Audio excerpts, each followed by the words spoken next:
morning, student. Welcome to the online class of history, class 6. We are going to do the Chinese civilization. Children, in our previous class, we have studied Chinese civilization. Now we will continue from page number 42, family. The family was an important unit for the Chinese society. They were large they were large with grandparents, parents, uncle, aunts, cousin living together in one house. So children, the Chinese civilization people, when they were living, they had large family, joint family. They were having parents, grandparents and cousins all living under one roof. Marriages were arranged by parents. Boys stayed with their parents after marriage. They were considered more important, and often women were forced to have many children to get their male heir. So the male child was the important thing in the Chinese civilization. It was considered bad for a woman to have any ambition, and she was not allowed to get any education. Children, in that time period in the Chinese civilization, they didn't have women doing any kind of their own talent or work they wanted to do. This is the meaning of ambition. And no education was also provided to women. She was expected to be involved in household chores such as cooking, sewing, weaving, etc. They were only have to do the household work, cooking, weaving, sewing and looking after the children. Peasants women worked in field to earn additional income. So they had to also work in the field to earn more money to earn their living. The women in richer society led better lives. They often had slaves. A practice of foot binding was popular, where from the time they hit puberty, girls were forced to wear small wooden shoes to stop their feet from growing, from impairing them. Children, the women at that time when they were born, small girls were put a wooden shoes in their feet, and they had to continuously wear it so that their feet would remain small, and it did not they were not allowed to grow the feet big. And this tradition went on by putting wooden shoes in the girls' feet, and when they used to take it out, it remained small and it was considered good. The society considered small feet beautiful, so the girls subjected to this painful custom. So it was a custom that a girl had to have this wooden shoes, and they would wear it, and it was a very painful custom. Let's see children, occupation. Farming was the most common occupation. Children, generally during early time periods when the Chinese civilization was flourishing, the most important occupation means children, job, the people of that time used to do was farming. It was considered most important, and farmers were respected as they provide food to the community. And the most important person during Chinese civilization was the farmer. Occupation in ancient China were based on the social structure. Social structure, children, means according to your job, what your status is. Merchants and traders were lower than farmers. Just imagine, farmer was the highest position. Even the traders and merchants were lower than them. So in the social order, but considered important as they dealt in goods and commodities. But merchants and traders were dealing with goods and commodities. Artisans and craftsmen were respected for their skills. So artisans were also there who made good potteries and designed them, and they were also considered the society structure. Women were involved in making silk. So children, women were doing the household work and even doing this making of silk. Wearing silk was an important status symbol. So children, people of Chinese civilization had been wearing silk from the Chinese civilization time period. One of the best silk comes from China. Scholars, priests and warriors were high up in the social order, and people could move up in society by doing one of these jobs. So children, priests and warriors, the one who go for fighting, they were supposed to be the highest in this class. Trade. People in ancient China trade silk, salt, iron, tea, porcelain and fish. Goods were traded through the Silk trade route across Asia to Middle East and Europe. Items such as silver, wool, carpet, precious stone, etc. were exchanged for it. Pottery made of porcelain was expensive in high demand. Cowrie shells were used for money in China as early in 1800 BC. Later, metal imitation of shells was used by 400 BC. Bronze coins were in use. Paper was invented by China in 2nd century BC, and they also invented the first paper money system in the whole world. So children, see how they traded with the cowrie. First they used to trade things with buying and selling with the shells of cowrie. That was their money. But later in the 18,000 BC, they 100 BC, they introduced metal. Metal they used to trade, buying of things.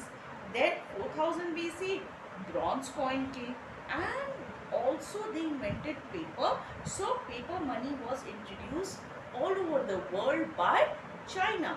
So Chinese civilization gave birth to so many things. Today we are seeing them. Art and architecture. The history of Chinese art can be traced back 5000 BC. China has the oldest continuous art tradition in the world. People in the Stone Age decorated objects with bones and stone. So children, China also traded all over the world for its Chinese decorations, and the objects were made from bones and stone. Each successive dynasty preserved the tradition art and added some of their new style.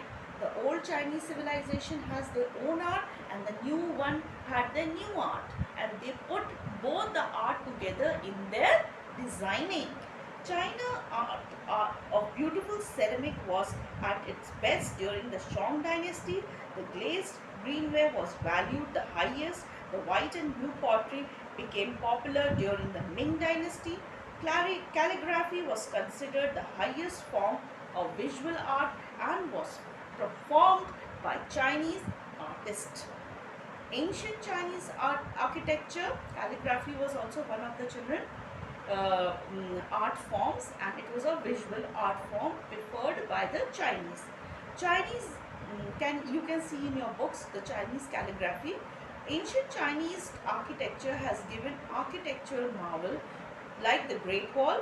Children, you have seen the Great Wall. Even from the space you can see the Great Wall of China. The Forbidden City and the mausoleum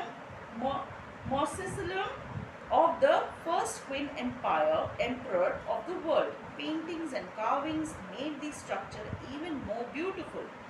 Houses of ancient China had a symmetrical central courtyard. Even in the people having in the houses small courtyards also. The rich lived in a large house which was beautifully decorated. They had their own private courtyard. The poor, however, lived in small one-room homes, and many houses shared a common courtyard. So children, people living in big houses, having a beautiful courtyards and luxury life, but the poor lived in one-room house. Pagodas. Pagodas were multi-layered temples. Children, you can see in the picture what are pagodas. Made of stone, wood or metal. People could climb to the top to have a bird-eye view of the surrounding. Pagodas always have an odd number of layers, most common being 7 or 9. Pagodas were built for temple, and they were made of layers. being of 7 and 9 layers. The Great Wall of China. Around 700 BC, different rulers built walls around cities to save themselves from invasion. Emperor Qin began the unification of these walls in 220 BC to secure the northern border of China. Later, it was the northern border of China. It was extended to cover the Silk Road. Most of the Great Wall of China was built during the Ming Dynasty.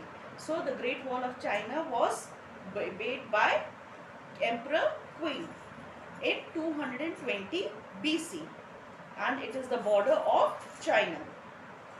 Most of the Great Wall of China was built during the Ming Dynasty. It is 12,196 kilometers long. It was watchtowers and fortresses for security. This impressive structure has been built over different terrains and is recognized as the most impressive architectural feat in the world. Religious belief. Buddhism, Taoism, and Confucianism, and the three philosophies or religions that shaped ancient China together, they are called the three ways. Buddhism was brought into China 2000 years ago and widely accepted by people. Taoism was founded by Lao Tzu in 4th century BC. It is the traditional Chinese teaching that combined religion and philosophy. Confucianism, the dominant religion of China, was developed in 5th century BC on the principle of the great philosopher Confucius. It is an ethical and philosophical system which became a state religion and shaped the Chinese way of thinking and teaching. So Buddhism as a religion was introduced, and Confucianism was also introduced. This was the philosophy by Lao Tzu. Decline of the Chinese civilization, children. Unlike the other civilization, this great civilization still exists, and it is only continuous civilization in the world. So this civilization, children, still exists, and we can see through this lesson. So children, let's see the recap. Family. They were large family. Boys stayed with parents after marriage. Women were not allowed education. Peasant woman